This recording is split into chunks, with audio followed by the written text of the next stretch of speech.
Hey, welcome back to Grit Gym. Grit Gym is a strength and conditioning facility in Iowa City, Iowa, where we work.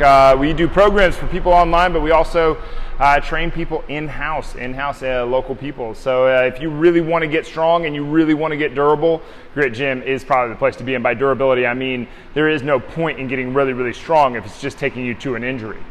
There's no point in that. The point is to get strong so that you can do everything else in your life. This isn't about getting better at exercise. This is getting better at being able to do everything outside of here. What you do in here facilitates all that you do out there. But today we're going over a little bit, like it's Monday, so I figured like we haven't done a mindset thing in a long time. We haven't done a psychological breakdown of like an independent individual psychological breakdown, and we haven't gotten super weird about it in a while either. So I figured I'd go into some weird stuff today.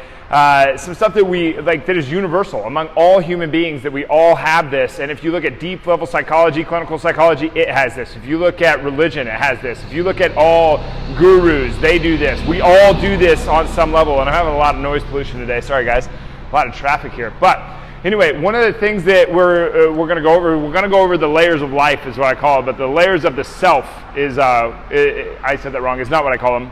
I don't call it the layers of life. The layers of yourself. And ogres have layers. They're like onions, right? That's basically what we're going to do. So to not take a ton of your time today, because I know that it's valuable, is the first layer, okay? So we have the first layer. This is what you show to your friends, just quick, and then I'll go through all of this quick, and then we'll come back and we'll explain each one independently. So we have the layer that we show to our friends, our identity, our name, what's important to us, the things that we find true to us right here, the stuff that we just show the world. We just show anybody and everybody that asks, this is what you do. I'm Adam Reese. I have a beard. I was an athlete in college. I run a gym now. I do the social media thing, like that. Like the stuff that, bam, that you just tell people. You don't even think about it. It's your identity. No problem there. You have multiple layers in here too. Now the thing is, we have a layer past this that we acknowledge, but we don't do very much of it because this is what we show to our friends. Okay, this is what we show to our friends or family. This is, and like at the top here, these are the layers that you show to your friends, your family, your loved ones. And at some point in here, someone that you know is going to meet the depth, right? So this is like where you get into maybe the things that you don't tell a stranger, but you do tell your significant other. You don't tell your brother, but you do tell, I don't know, somebody else. Anyway, so you get down there, but at some point here, we get to a point that's scary that we don't even, that only we tell ourselves, that only we acknowledge to ourselves. And I'll tell you why this is significant here in a little bit. But this is the point where it starts getting scary. It's because we start to get to these layers where we haven't taken the depth of what we know to be ourselves. And the reason this is scary is because we are not like translucent beings. Like we do, like what do you know about yourself? Like what are you doing? You don't know anything about yourself. In comparison to what other people know about me, the people who really know me really well, they know me better than I know me. Like you don't know anything about yourself. And the further deep that you go, at some point here, you are going to think that you're going to find your bottom. And you might find the bottom of this like little portion of yourself. But the thing that you're really getting scared of is you're getting close to the part that you don't want to acknowledge in you, the part that everybody has. And this is the part that will rule your life. This is the part that will rule everything that you do. This is the thing that nobody wants to acknowledge. This is the devil inside of you. This is the inner demon. This is the inner rascal, is I think what I call it in the Cost of Curiosity in the book. I think I call it the inner rascal. Anyway, this is the stuff that you don't want to acknowledge about you. This is your fear. This is where, like if you were in Nazi Germany, this was what took over. Okay? People didn't acknowledge that they could be the Nazi, and they became the Nazi because this will rule you until you acknowledge it. It is always there. It is never not present. Okay? And this is all the stuff that when you start digging into you, okay, no big deal. I'll show everybody this. I'll show a few people this. I'll only show me this. But at some point, oh my God, I'm getting really scared to know myself. I think this is where when people start getting into like learning about themselves, learning about psychology, learning about, and they get to a point where it's it takes a lot of courage to keep on going because it's very uncomfortable. It's like, oh my God, I don't want to go past this. And I think people do that. I see people do this in the gym too, is they'll take their fitness and their health and their strength to a certain level and they're like, I can't go past this, I'm scared. They did all the hard stuff already, but they're scared to take that next step. And that next step is acknowledging the shit. Just all the garbage, all the crap that you don't want to acknowledge about you. And this is all your stuff that you don't want to see. And everybody's got it. But this isn't the end of the journey that we're going to take. But this is a real life hell on earth. Okay? This is kind of like a purgatory. This is a real life hell on earth. You experience this kind of stuff, you are in a deep, dark, nasty place. And I tell you, if you don't go through this, if you don't take to depth to right here, you're never going to find out what it's like to be in like a metaphorical heaven, okay? Because the thing is, like, this is like, we're talking about Star Wars. This is the dark side. These are all the people, and this is the Jedi, right? And so this is the Force, the good, the everything that's great. Okay, and if we don't, the thing with Star Wars is that we're not just one or the other. We're not the Jedi or the Sith. We are all of it. We are all the people. Okay, you're living this entire thing all the time. All of us are. That was terrible. We're living that whole thing all the time. You're not just in one or the other. Okay, when I was going through this, I remember I had a meditation one time where I was kind of like scaling back layers of me.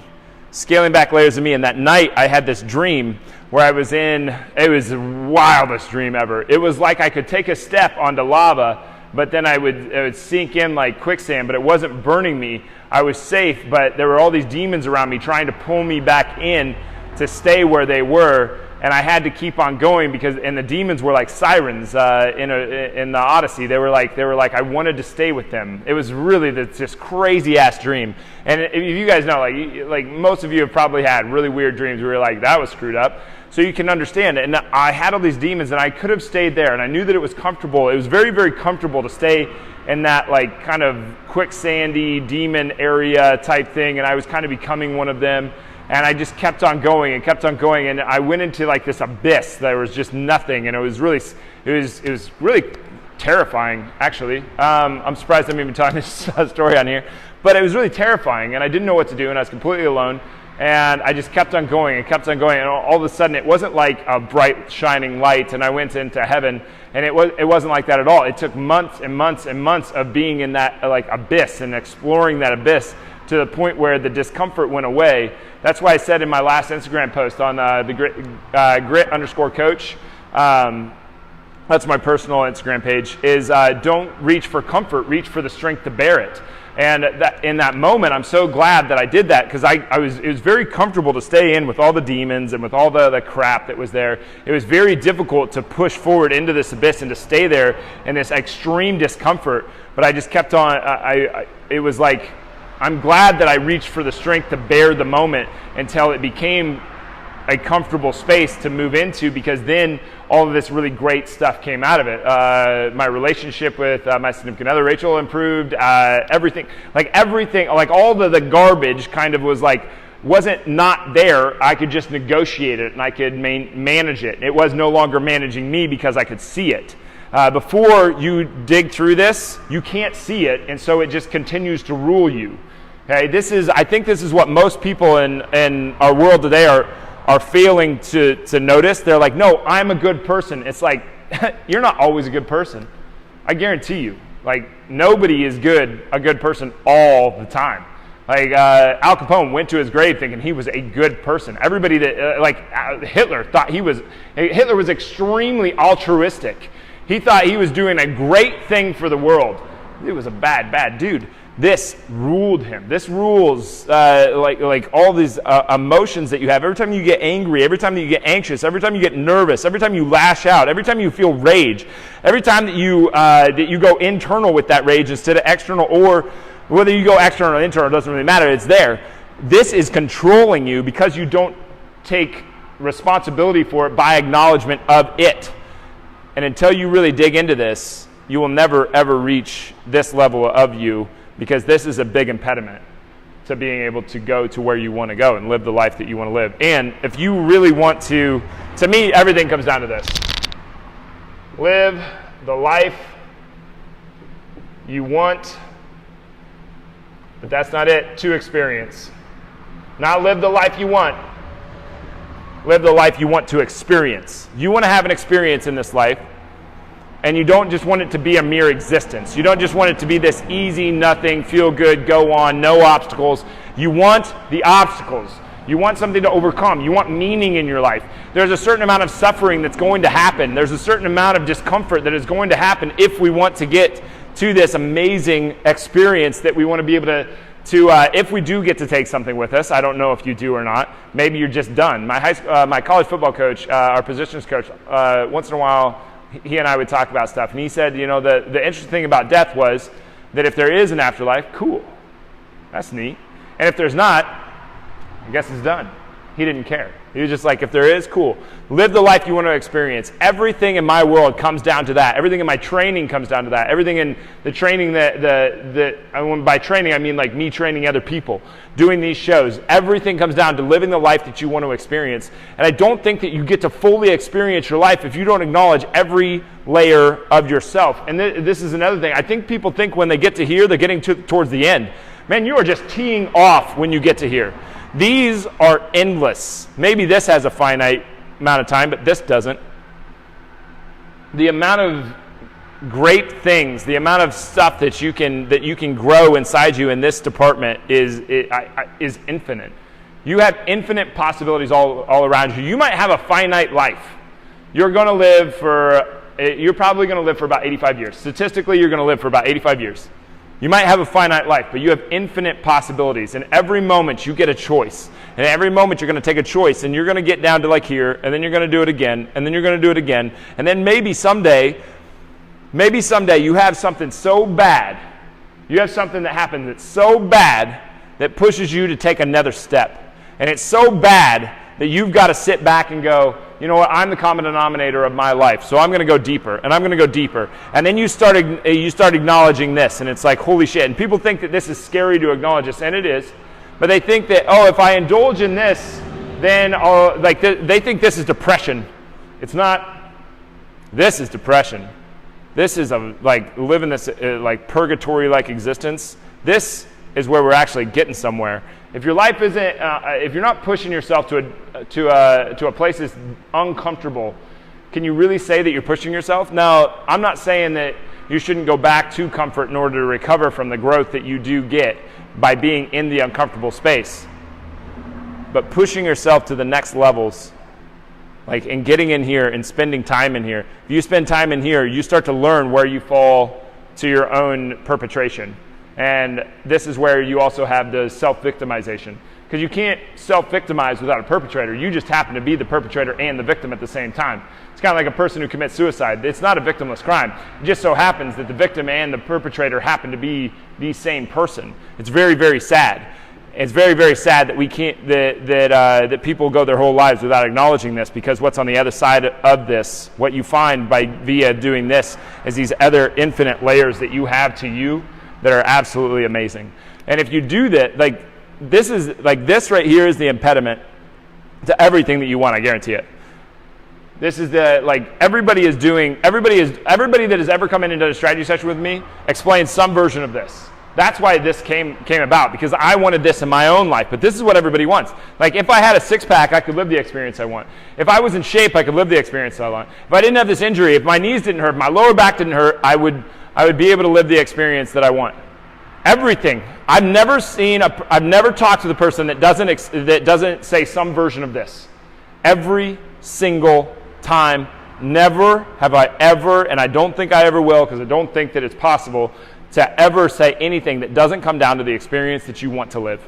That's why you do everything. It's why you have kids. It's why you go to work. It's why you work out. It's why you sleep. It's why you do everything. It's for the experience. Anyway, and if you really want to have this experience, you have to dig deep. This isn't deep.